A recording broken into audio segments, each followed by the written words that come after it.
দর্শক, the great world শোতে স্বাগত জানাচ্ছি। সাংস্কৃতিক বৈচিত্র্যে সমৃদ্ধ চীনের প্রতিটি অঞ্চলেই ভরপুর নিজস্ব উৎসব আর অনন্য ঐতিহ্যে।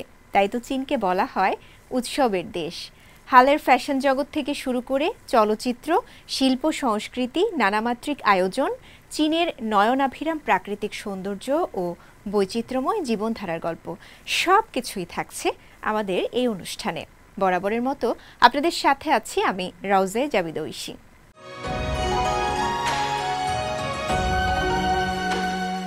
বিশ্বের ছাদে অবস্থিত এক অনন্য স্থাপত্যের জগৎ, হাজার বছরের এক জীবন্ত ইতিহাস।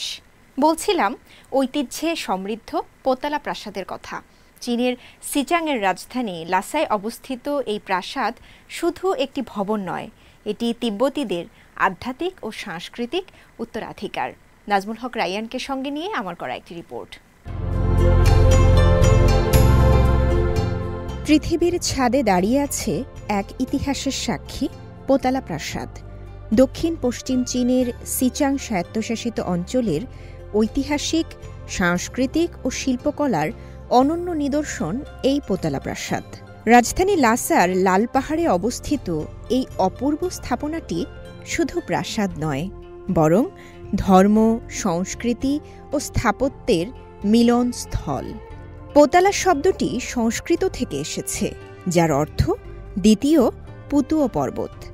সমুদ্রপৃষ্ঠ থেকে প্রায় ৩৭০০ মিটার উচ্চতায় অবস্থিত এই প্রাসাদকে বলা হয়ে থাকে পৃথিবীর ছাদে এক মুক্তা। ৪,১০,০০০ বর্গমিটার আয়তনের এই প্রাসাদটি বিশ্বের সর্বোচ্চ স্থানে অবস্থিত বৃহত্তম প্রাসাদ শৈলীর বিল্ডিং কমপ্লেক্স।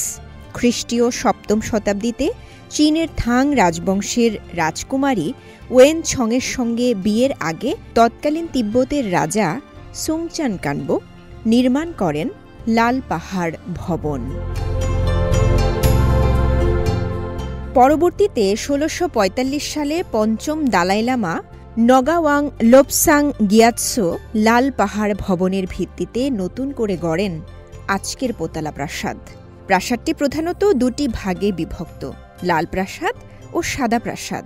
লাল প্রাসাদে রয়েছে অতীতের সব দালাই লামার সমাধি, বৌদ্ধ ধর্মগ্রন্থের হল এবং প্রার্থনার ঘর। আর সাদা প্রাসাদ ছিল দালাই লামাদের আবাস এবং প্রশাসনিক কার্যক্রমের কেন্দ্র। এই প্রাসাদে সংরক্ষিত আছে অমূল্য ধর্মীয় শাস্ত্র, ঐতিহাসিক দলিল, মূর্তি, চিত্রকর্ম ও দেয়ালচিত্র সহ বহু মূল্যবান নিদর্শন। বিশ্বের বিভিন্ন প্রান্ত থেকে আগত পর্যটকদের কাছে এটি সিচাং ভ্রমণের অন্যতম প্রধান আকর্ষণ। এই হাজার বছরের পুরনো প্রাসাদটি সংরক্ষণে ব্যবহার হচ্ছে আধুনিক প্রযুক্তি। পোতালা প্রাসাদ হেরিটেজ মনিটরিং সেন্টার ব্যবহার করছে আর্টিফিশিয়াল ইন্টেলিজেন্স, ইন্টারনেট ও বিগ ডেটা, কাঠের বিম, প্রাচীর ও ভূমিকম্পের কম্পন পর্যবেক্ষণের জন্য। প্রতি বছর লাখো পর্যটক আসেন পোতালার সৌন্দর্য আর শান্ত পরিবেশ উপভোগ করতে। তিব্বতী স্থাপত্যের এক অনন্য নিদর্শন হিসেবে ১৯৯৪ সালে এটি ইউনেস্কোর বিশ্ব ঐতিহ্য তালিকায় অন্তর্ভুক্ত হয়। সময়ের গহ্বরে হারিয়ে যাওয়া নয়, বরং ইতিহাসকে আগামীর জন্য তুলে রাখার গল্পই যেন পোতালা প্রাসাদ। এই প্রাসাদ শুধু স্থাপত্য নয়, এক জীবন্ত ঐতিহ্য, জীবন্ত ইতিহাস। রাউজে জাবিদ ঐশী, সিএমজি বাংলা, সিচাং, চীন। চীনের ইউনান প্রদেশের তালিপাই স্বায়ত্তশাসিত প্রিফেকচারের একটি ঐতিহ্যবাহী স্থানীয় অপেরা পাই অপেরা।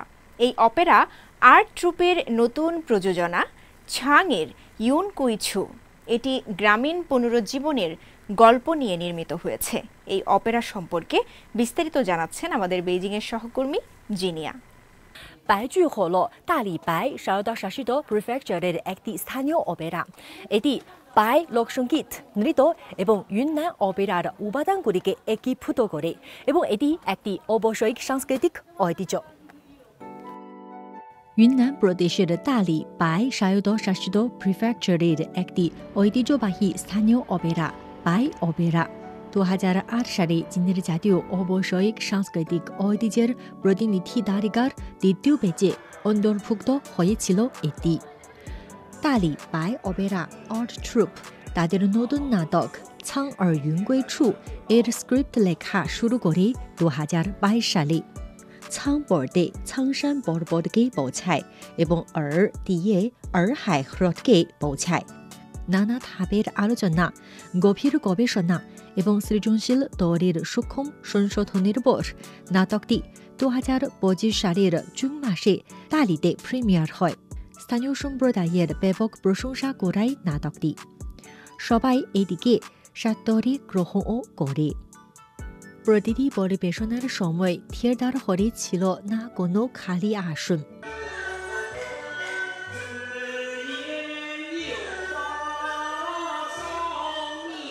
নাটকটির প্রযোজক এবং শৈল্পিক পরিচালক চ্যাং গুও একজন বাই নৃগোষ্ঠীর সদস্য, যিনি 30 বছরেরও বেশি সময় ধরে বাই অপেরা শিল্পের উন্নয়নে নিযুক্ত আছেন। বাই অপেরার সমৃদ্ধ ইতিহাস রয়েছে। তা তালিবাই স্বায়ত্তশাসিত প্রিফেকচারের একটি ঐতিহ্যবাহী স্থানীয় অপেরা এবং একটি জাতীয় অবৈষয়িক সাংস্কৃতিক ঐতিহ্য। আমাদের পরিবেশনা ছাংয়ের ইউন কুইছু একটি আধুনিক বাই অপেরা যা গ্রামীণ পুনরুজ্জীবনকে প্রতিফলিত করে।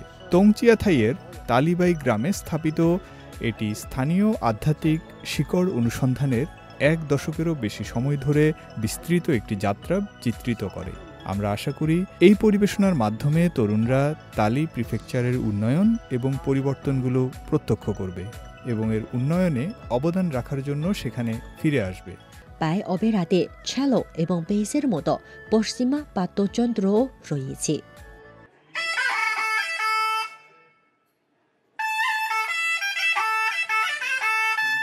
আমি আশা করি এই পদ্ধতিটি অন্বেষণ করব, গ্রামীণ জমির সমস্যা সম্পর্কে সচেতনতা বৃদ্ধি করব এবং গ্রামীণ এলাকায় খালি গ্রামের সংখ্যা কমাবো।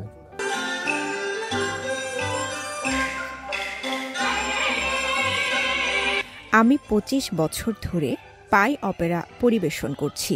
যখন আমি প্রথম শুরু করেছিলাম তখন আমি বাচ্চাদের চরিত্রে অভিনয় করতাম, কিন্তু বড় হওয়ার সাথে সাথে আমার ভূমিকাগুলো সেই অনুযায়ী বিকশিত হয়েছে। আমাদের বাই অপেরাটির স্বতন্ত্র জাতিগত বৈশিষ্ট্য রয়েছে এবং সংখ্যালঘু অপেরা হিসেবে সঙ্গীত, পোশাক এবং নৃত্য একটি অনন্য অভিজ্ঞতা নিয়ে আসে। নতুন মাধ্যমের দ্রুত বিকাশের সাথে সাথে আমি আশা করি এই পরিবেশনা এবং বিনিময়ের মাধ্যমে আরও তরুণ এবং আন্তর্জাতিক বন্ধু বাই অপেরার প্রেমে পড়বে।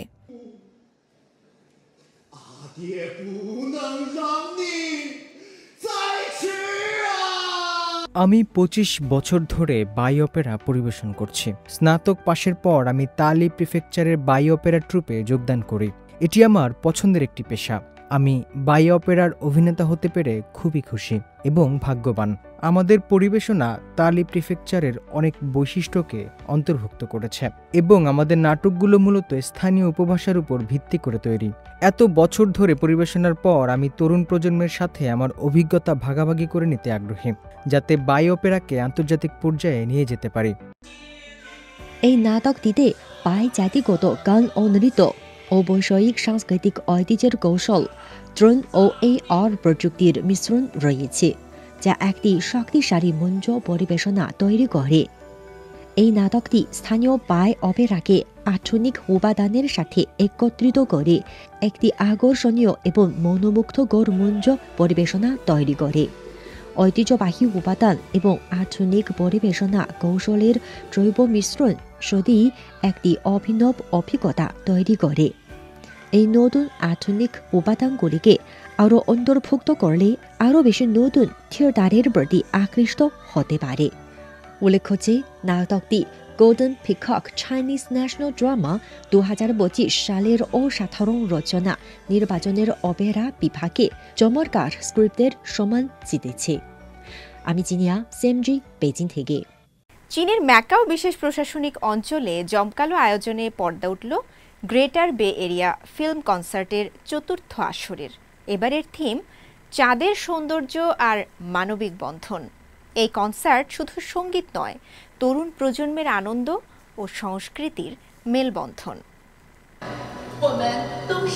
চাঁদের আলোয় ভেসে যাওয়া সুর, সিনেমার স্মৃতি আর একীভূত সংস্কৃতির রঙে রঙিন হল চীনের বিশেষ প্রশাসনিক অঞ্চল ম্যাকাও গ্রেটার বে এরিয়া ফিল্ম কনসার্ট 2025। ম্যাকাওতে মঞ্চস্থ এই কনসার্টটি ন্যাশনাল ডের ছুটি ও চীনের মধ্য শরৎ উৎসবের সাথে মিলে যাওয়ায় পর্যটকদের ঢল নামে। গ্রেটার বে এরিয়া ফিল্ম কনসার্ট শুধু সঙ্গীত নয়, বরং তরুণ প্রজন্মের স্বপ্ন, ঐতিহ্য এবং ভবিষ্যৎকে একই মঞ্চে তুলে ধরেছে। কনসার্টে হংকং, ম্যাকাও, তাইওয়ান এবং চীনা মূল ভূখণ্ড থেকে আন্তর্জাতিকভাবে খ্যাতিসম্পন্ন শিল্পীদের একত্রিত করা হয়। তারা সিনেমার জনপ্রিয় গান পরিবেশন করেন, ক্লাসিক গান থেকে শুরু করে সমসাময়িক সৃষ্টি। প্রতিটি পরিবেশনায় উঠে আসে নস্টালজিয়া, ভালোবাসা আর ঘরের টান। ম্যাকাওয়ের একজন তরুণ হিসেবে আমি মনে করি আমাদের জন্য অনেক সুযোগ তৈরি হচ্ছে। এখন আমাদের সময় প্রতিভা কাজে লাগিয়ে স্বপ্ন ছোঁয়ার। মধ্য শরৎ উৎসব এবং জাতীয় দিবস উপলক্ষে আমি আমাদের মাতৃভূমির শান্তি এবং সমৃদ্ধি কামনা করি। কনসার্টে অংশ নেয় আসন্ন 15তম ন্যাশনাল গেমসের মাস্কট আর স্বেচ্ছাসেবকরাও, যা আরও বাড়িয়ে তোলে উদ্দীপনা।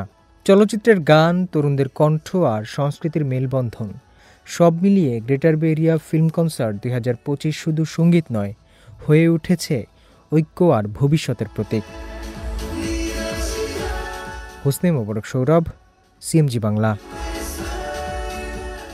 ঐতিহ্যবাহী ক্রীড়া উৎসব রূপ নিল মনোমুগ্ধকর সাংস্কৃতিক আয়োজনে। চীনের পূর্বাঞ্চলীয় চিয়াংসু প্রদেশের চিয়াং ইন শহরে ঐতিহ্যবাহী ক্রীড়া আন্তর্জাতিক উৎসবের তৃতীয় আসরে বিশ্ব ক্রীড়াবিদদের মিলন মেলায় দেখা মিলল ড্রাগন, সিংহের নৃত্য সহ নানা প্রদর্শনী। অংশগ্রহণকারী ও দর্শকরা বলছেন, এই উৎসব সাংস্কৃতিক অভিজ্ঞতা বিনিময় ও বৈশ্বিক ঐতিহ্য প্রচারে গুরুত্বপূর্ণ ভূমিকা রাখে। সভ্যতার সংহতি, ক্রীড়ার মিলন, বন্ধুত্বের সাথী শিরোনামে ঐতিহ্যবাহী ক্রীড়া আন্তর্জাতিক উৎসবের তৃতীয় আসরের পর্দা নামল। চীনের চিয়াংসু প্রদেশের চিয়াং ইন শহরে আয়োজিত এই উৎসব বিশ্বজুড়ে ক্রীড়াবিদদের একত্রিত করে। আয়োজনে মিশেছিল ঐতিহ্য, ক্রীড়াশক্তি এবং আন্তঃসাংস্কৃতিক বিনিময়ের অনন্য উপস্থাপন। 6 দিনের এই উৎসব ঐতিহ্যবাহী ক্রীড়া মঞ্চকে পরিণত করে সাংস্কৃতিক কূটনীতির এক সেতুবন্ধনে। বিশ্বের 39টি দেশ ও অঞ্চলের 700-রও বেশি ক্রীড়াবিদের অংশগ্রহণে এতে প্রদর্শিত হয় নানান ঐতিহ্যবাহী ক্রীড়া, যেমন চীনা মার্শাল আর্ট উশু, স্বাস্থ্য ও ফিটনেস অনুশীলন, প্রাণবন্ত ড্রাগন ও সিংহ নৃত্য এবং ঐতিহ্যবাহী ঘুড়ি ওড়ানো। আমি 8 বছর বয়সে একটি বই থেকে চর্চা শুরু করি, কারণ আমাদের সমাজে কোনো চীনা মানুষ ছিল না। আমি মূলত ক্রোয়েশিয়ার মানুষ, তাই চীনা সংস্কৃতিতে আমাদের প্রবেশাধিকার ছিল না। তাই আমি বই কিনতাম, চিকং নিয়ে বই অর্ডার করতাম। আমি প্রথমে নিজেই চর্চা শুরু করি এবং সবসময় চীনে যেতে চেয়েছি। এখন আমি চীনে বাস করি। মারিচিচ আরও বলেন, চিকং একটি ভাষা, প্রতিটি ভঙ্গি এতটাই মসৃণ, এত সুন্দর যে মানুষ তা করতে চায়, নকল করতে চায়। আসলে এটি সারা বিশ্বের জন্যই দারুণ একটি বিষয়। চিকং প্রচারে বৈশ্বিক পর্যায়ে আরও বেশি মনোযোগ দেওয়া উচিত। প্রশান্ত মহাসাগরের ওপার থেকে আসা কানাডার ভ্যাঙ্কুভার ড্রাগন ও সিংহ নৃত্য সমিতির কোচ জোশুয়া প্র্যাট জানান, এমন আন্তর্জাতিক আয়োজন অংশগ্রহণকারীদের শেখা ও বেড়ে ওঠার জন্য অসামান্য সুযোগ করে দেয়। আমি গল্প বলার দিকটি এবং সাংস্কৃতিক উপাদানগুলো খুব পছন্দ করি, যেখানে সিংহ নৃত্য ও ড্রাগন নৃত্যের মাধ্যমে কিছু ঐতিহ্যবাহী চীনা গল্প ও ধারণা প্রকাশ করা যায়। আমি বিশ্বাস করি স্থানীয় ও আন্তর্জাতিক পর্যায়ে প্রতিযোগিতা আমাদের ক্রীড়াবিদদের সাধারণভাবে নিজেদের উন্নত করতে সাহায্য করে। সংশ্লিষ্টরা মনে করেন, এ ধরনের বড় আন্তর্জাতিক আয়োজন খেলার মানোন্নয়ন সহ খেলোয়াড়দের মানসিক বিকাশে সহায়ক ভূমিকা রাখে। একই সাথে নিজেদের দক্ষতা একে অপরের সামনে তুলে ধরার, শেখার, অভিজ্ঞতা ভাগ করার এবং একসঙ্গে বেড়ে ওঠার দুর্দান্ত উপায় হয়ে ওঠে। তামান্না জেনিফার, সিএমজি বাংলা। চীনের উত্তর পশ্চিমাঞ্চলীয় সিনচিয়াং উইগুর স্বায়ত্তশাসিত অঞ্চলের শিক্ষার উন্নয়নে অবদান রাখছে তরুণ প্রজন্ম। সীমান্তবর্তী এলাকায় এবং গ্রামীণ পর্যায়ে কাজ করে তারা জানান দিচ্ছে তারুণ্যের শক্তি।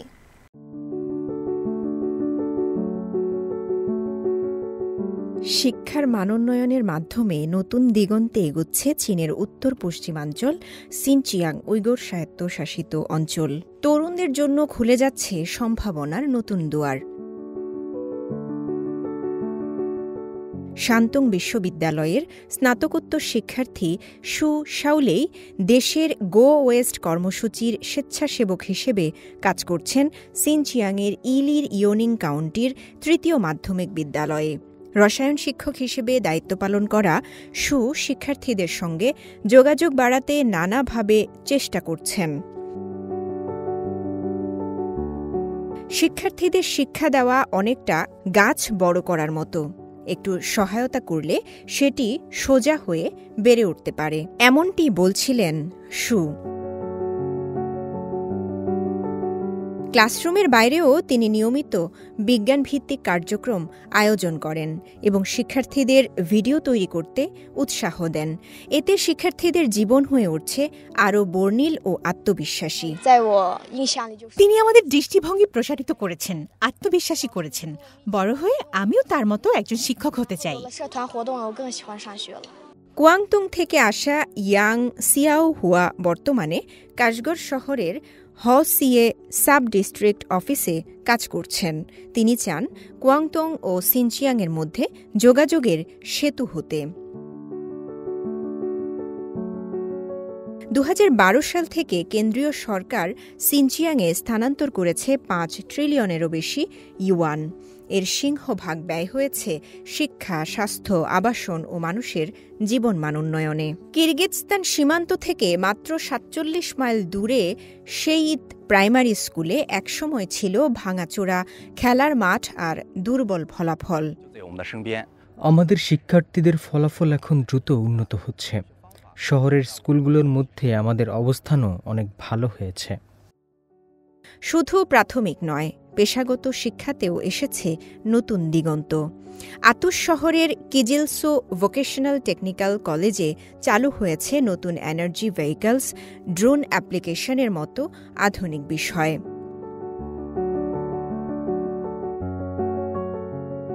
2012 সালের 18তম সিপিসি জাতীয় কংগ্রেসের পর থেকে সরকার তরুণ প্রতিভা উন্নয়নে বিভিন্ন পদক্ষেপ নিয়েছে। এর ফলে তরুণরা কেবল দক্ষতাই অর্জন করছে না, বরং গ্রামীণ পর্যায়ে কাজ করে খুঁজে পাচ্ছে নিজের মূল্য। 2024 সালের মধ্যে দক্ষিণ সিনচিয়াংয়ের 5টি প্রিফেকচারে স্নাতক শিক্ষা চালু হয়েছে। ভোকেশনাল শিক্ষার শিক্ষার্থীর সংখ্যা দাঁড়িয়েছে 5,75,000-এ। সিনচিয়াংয়ে আধুনিক শিক্ষা শুধু জ্ঞান নয়, তরুণদের স্বপ্ন পূরণেরও পথ।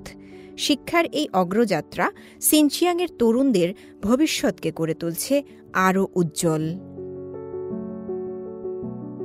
রওজায়ে জাবিদ ঐশী, সিএমজি বাংলা। উত্তর পশ্চিম চীনের সিনচিয়াং উইগুর স্বায়ত্তশাসিত অঞ্চলের এক প্রাথমিক বিদ্যালয়ের সঙ্গীত শিক্ষক চৌ চ্যাং ওয়াং। তিনি প্রাচীন বাদ্যযন্ত্র খোং হোকে নতুন প্রজন্মের কাছে পৌঁছে দিচ্ছেন, শিশুদের শেখাচ্ছেন, ভালোবাসতে উৎসাহিত করছেন এবং সংস্কৃতির ধারক হিসেবে তাদের হাতে তুলে দিচ্ছেন এই 1000 বছরের ঐতিহ্যকে। চীনের সিনচিয়াং অঞ্চলের বাইংকলিন মঙ্গোলিয়ান স্বায়ত্তশাসিত প্রিফেকচারের সিমো কাউন্টি। এখানেই উন্মোচিত হয়েছিল খোংহো, যাকে বলা হয় বিশ্বের প্রাচীনতম তারযুক্ত বাদ্যযন্ত্র। দেখতে অনেকটা পাশ্চাত্যের হার্পের মতো হলেও সুরে ও স্বকীয়তায় একেবারেই আলাদা।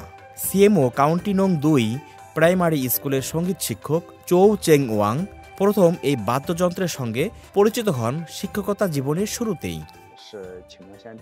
প্রথমবার খোংহৌ দেখেই ভেবেছিলাম এটা বোধহয় হার্প। তখন সবাই বলল না, এটা খোংহৌ। সেখান থেকে শুরু আমার যাত্রা। শিখলাম, বুঝলাম এবং অন্যদের সঙ্গে ভাগাভাগি করতে শুরু করলাম। খংহোর সুর সত্যিই অপূর্ব। এটা চীনা ঐতিহ্যবাহী বাদ্যযন্ত্রগুলোর সঙ্গে দারুণভাবে মিশে যায়। বছর কয়েক আগে চৌসহ আরও ৩০ জন শিক্ষককে বেছে নেওয়া হয় খংহো শেখার জন্য। তখনই আরেক শিক্ষক লিয়াংফু বাজিয়েছিলেন along the river during the চিংমিং ফেস্টিভ্যাল। সেই সুরের মুগ্ধতা চৌকে অনুপ্রাণিত করে দীর্ঘ ২ বছরেরও বেশি সময় ধরে অনলাইনে এবং সামনাসামনি খংহো শেখায়। এখন তিনি নিজেই শিশুদের হাতে তুলে দিচ্ছেন এই প্রাচীন বাদ্যযন্ত্র।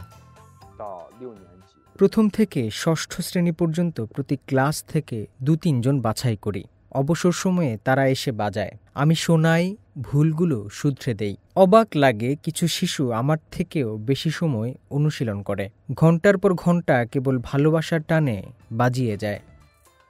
চৌয়ের অন্যতম ছাত্রী মিহরিয়া কুরবান কৃতজ্ঞতা জানালেন এই সুযোগের জন্য। আমাদের শিক্ষক অসাধারণ। তিনি আঙ্গুলের নাড়াচাড়া থেকে শুরু করে সুরের ত্রুটি পর্যন্ত ঠিক করে দেন। খংহোর সুর খুব বিশেষ। যখনই সুন্দর কোনো সুর শুনি মনে হয় এটা বাজিয়ে দেখতে হবে। বাজাতে পারলে ভেতর থেকে অদ্ভুত এক আনন্দ তৈরি হয়। শিক্ষার্থীদের চোখে মুখে যে ভালোবাসা, সেটাই চৌয়ের সবচেয়ে বড় প্রাপ্তি বলে জানালেন এই সঙ্গীত শিক্ষক। আমি বিশ্বাস করি খংহোর সুর অসাধারণ। এর নিজস্ব এক বিশেষ আকর্ষণ আছে। আমরা যত বেশি ছড়িয়ে দিচ্ছি, মানুষ তত বেশি এই বাদ্যযন্ত্রের নাম শুনছে, চিনছে। ভবিষ্যতে আরও অনেকেই এর সঙ্গে পরিচিত হবে।